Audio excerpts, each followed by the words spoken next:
Notion is a great way to boost productivity and stay organized, which in turn helps you improve your studies overall. Now, over the past week, I've been working with Katie, a Notion professional, to help develop an ultimate student hub that we can all use for free. The template also includes a finance section to help you budget and a personal section with a habit tracker and a reading journal. So the habit tracker is interactive, which is pretty cool. Katie will show you how to use it in a second. Now, all you need to do is click the link in the description. It's free. We usually sell these templates, but we're giving this one away for free. Just paste the URL into your browser. And if you don't have an account, you'll need to sign up to Notion. It's free. If you do have an account, just click duplicate, this button right here, and it'll duplicate the template into your account, making it your own. Now, to understand all the features of the Student Hub, I'll pass it over to Katie. Okay, so this is the Ultimate Student Hub template. And when you open the template, this is the home page, so your dashboard. You have navigation for the different pages here. Below are some quick links to different blocks on some of these different pages. So a daily planner, reading journal, habit tracker, and budget. This over here shows any upcoming exams and assignments for the given month. They'll show the name of the exam. So for instance, Comp Sci, Topic 2, and then the course name you can adjust over here. When you open it up, you can see some more information. You can add topics and description over here, some points for you to prepare for, a plan of action as well. And the same goes for assignments. You can up here also change the view, and these are set up for you. There's also a to-do list over here. I'm currently haven't duplicated the template, so you can't do this yourself, but you'll press add task and add event for a reminder, and the same to give information about a brain dump idea or note. That is your dashboard. Next page is your planner. So each day you can create a plan, and when you create a plan, these blocks over here will be generated.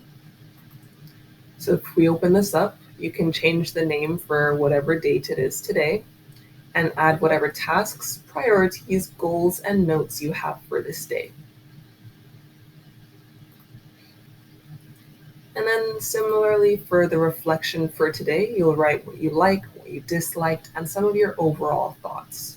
Again, changing up here to be today's date.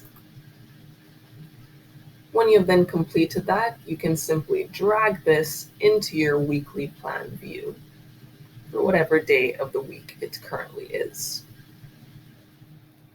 You can also over here write down some general goals for this week. Those are just some quick notes. They can be different from your daily goals. Next page is your courses page. Now, you have a couple of different sections here. First, you can look at all of the courses you have. I made some examples here for you, but you can always create your own. Course name. So you'll write the ID, which days you have classes, and who the professor or teacher is. Now in here, you want to change the filter to be the name of whatever course this is. And you'll do the same in your assignments table. Okay. And below then, we just have some resources. You can change these up. I recommend including a course webpage, textbook, and whatever grading platform or assignment submission page this course uses. Then on the side, you can add lecture notes. And when you do, one of these blocks will be generated. And inside here, we're using the Cornell note-taking method, where you write the topic, the date, and then you have 3 sections: key points, notes, and summary. The notes section is what you actually write during class. The key points and summary you write after class. And I've provided some instructions within the boxes. That is the same for all courses, the same template there. All right. Now, below all courses, you can also update your course schedule for Monday through Friday, a quick Chinese proverb over here, and a basic overview again of your exams and assignments. Here, we're only showing the assignments that have not been completed. Okay, next page is your exams and assignments page. Over here, you can write some quick notes, just anything maybe that your professor has talked about in class, but you don't have time to fully organize yet. You can just add a note here. Here shows just the overview of assignments, those that have been started, in progress, and done. If the done pile, for instance, gets too long, you can always choose to hide it later. Inside here, again, we have the preparation and plan of action. And down here, we just show which exams are coming up as well, and you can change the view accordingly. Next page is personal. Personal includes two sections, a habit tracker, and I've included some more instructions here in case you forget, but the general gist is that every day a new habit card is created, so this is for today, and when you click any of these buttons, it will then automatically fill in, check the box for that habit over here and update the progress bar. If you ever want to create your own, create a new habit, all you'll have to do is duplicate this button. Then when you go to edit, so pretend I've duplicated it, then you'll edit that duplicated button, change the name, change it over here as well, and then just press done. In your database as well, you'll have to make some changes. So go to all habits, and then you're going to have to add property here. So you can just duplicate one of these properties. Again, I've not duplicated this template, but just duplicate a property, change the name, and you'll be all set.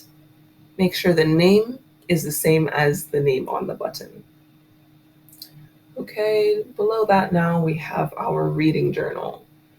Here you can either be reading things for class, so for lecture, or for personal leisure.